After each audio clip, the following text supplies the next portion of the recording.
ரொம்ப ரொம்ப சாஃப்டாக டேஸ்ட்டாக இருக்கக்கூடிய தேங்காய் போலி எப்படி செய்கிறது தான் இந்த வீடியோவில் நம்ம பார்க்க போகிறோங்க. இந்த மெத்தடில் செஞ்சிங்கன்னா ரொம்ப ரொம்ப சூப்பராக இருக்கும்.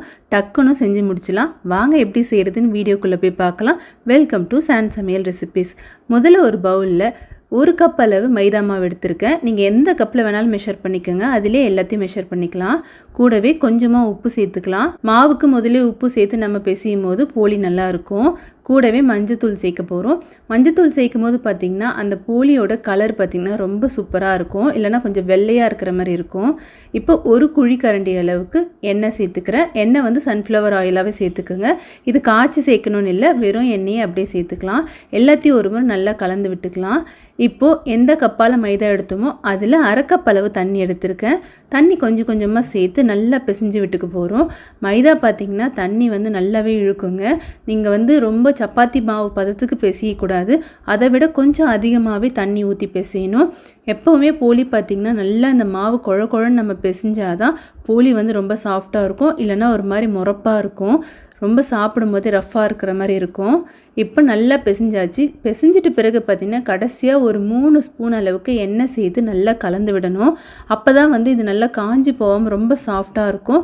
அதுவும் இல்லாமல் இந்த மாவு பார்த்திங்கன்னா ஒரு 2லேருந்து 3 மணி நேரம் ஊற வைக்கணுங்க. அப்படியே வந்து உடனே செய்யாதீங்க. பிசைஞ்சு வச்சுட்டு இந்த மாதிரி நல்லா எண்ணெய் கலந்துட்டு இப்படியே மூடி போட்டு 3 மணி நேரம் வைக்கலாம். இப்படி பார்த்திங்கன்னா எண்ணெய் தனியாக பிரிஞ்சு வரணும். இந்த அளவு இருக்கணும். அடுத்ததாக ஒரு பேனில் 1 ஸ்பூன் அளவுக்கு நெய் சேர்த்துக்கிறேன். இது கூட பார்த்திங்கன்னா 1/2 கப் அளவுக்கு தேங்காய் சேர்த்துக்கிறேன். துருவின தேங்காய் தான் சேர்க்குறேன். எந்த கப்பால் மைதா எடுத்தோமோ அதே கப்பில் 1/2 கப் அளவுக்கு தேங்காய் சேர்த்துக்கிறேன். தேங்காய் சேர்த்துட்டு ஒரு 2-3 நிமிஷத்துக்கு மீடியம் ஃப்ளேமில் வச்சு நல்லா கலரி விட்டுக்கலாம். அதோட ஈரப்பதம் போகிற அளவுக்கு நல்லா ஒரு முறை கலந்து விட்டுக்குங்களா. இந்த தேங்காயோட ஈரப்பதத்தில் இருக்கும்போதே நம்ம வெல்லம் சேர்த்துனா ரொம்ப வந்து நீர்த்து போன மாதிரி ஆகிடும். அதனால் கொஞ்சம் அந்த ஈரப்பதம் போனதுமே 1/2லேருந்து 3/4 கப் அளவுக்கு வெல்லம் சேர்க்க போகிறோம். எந்த கப்பால் நம்ம மெஷர் பண்ணமோ அதே சேம் கப்பில் தான் காட்டுறேன். நான் வந்து 3/4 கப் அளவுக்கு வெல்லம் சேர்க்குறேன்.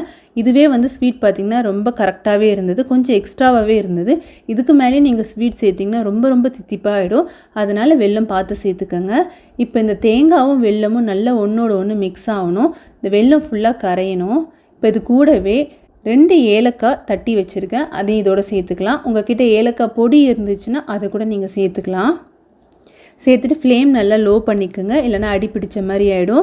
இந்த வெல்லம் நல்லா கரைஞ்சி தேங்காவோட ஒன்றோட ஒன்று சேர்கிற அளவுக்கு நல்லா கலந்து விட்டுக்கலாம். ரொம்ப ஈரப்பதம் போயிட்டு ரொம்ப கல் மாதிரி ஆகிற வரைக்கும் விட்டுறாதீங்க. நம்ம கையில் வந்து உருண்டை பிடிச்சா கரெக்டாக இருக்கணும். அந்த அளவுக்கு நம்ம வதக்கி விட்டுக்கலாம். அடுத்ததாக ஒரு வாழை இலையில் நல்லா எண்ணெய் தடவி எடுத்திருக்கேன். இப்போ நம்ம எடுத்து வச்ச மாவை கொஞ்சமாக எடுத்து இந்த மாதிரி பரப்பி விட்டுக்கலாம். 2 கையிலையும் எண்ணெய் தடவின்னு இந்த மாதிரி நம்ம விரித்து விட்டோன்னா நல்லா ஈஸியாக இருக்கும். இதுக்கு வந்து பூரி கட்டையில் வச்சு தேய்க்கணும்லாம் அவசியம் கிடையாதுங்க. மாவு வந்து நல்லா குழ குழன்னு இருக்கும்போது ரொம்ப ஸ்மூத்தாக வந்து விரியும். நமக்கு செய்யும் போது ஈஸியாக இருக்கும். இப்போ இதை வந்து எல்லா பக்கமும் இந்த மாதிரி மூடி விட்டுடலாம். மூடி விட்டு கையாலே நல்லா தட்டி எடுத்துக்கலாம். அப்போ வந்து நல்லாயிருக்கும். சமமாக தட்டுங்க. ஓரத்தில் வந்து நல்லா கனமாக விட்டுட்டு நடுவில் மெலிசாக தட்டிடாதீங்க. நல்லா இந்த மாதிரி உருட்டிட்டு ஃபுல்லாக வச்சு நல்லா தட்டி விட்டுக்கலாம். இதை வந்து நம்ம பூரிக்கட்டையில் தேய்ச்சோன்னா அந்தளவுக்கு கரெக்டாக வராது. பூரிக்கட்டையில் தேய்க்கிறவங்க பார்த்திங்கன்னா மாவு ரொம்ப டைட்டாக இருக்கும். அப்போ தேய்ச்சோன்னா கரெக்டாக இருக்கும். இது மாவு நல்லா லூஸாக இருக்கிறதால இந்த மாதிரி கையிலே பரப்பி விட்டோன்னா நல்ல ஷேப்பாகவும் இருக்கும்.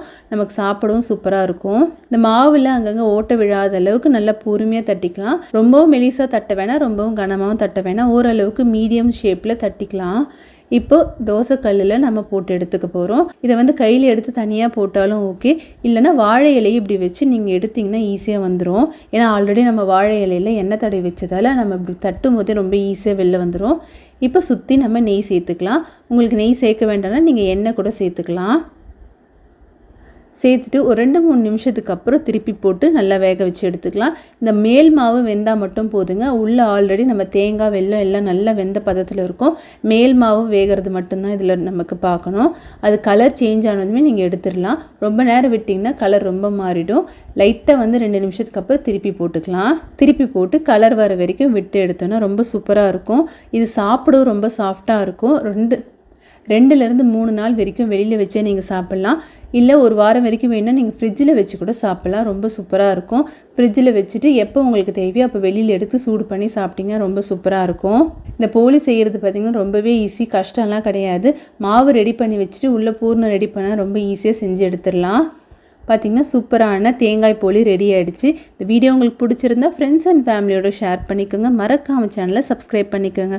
தேங்க்ஸ் ஃபார் வாட்சிங்.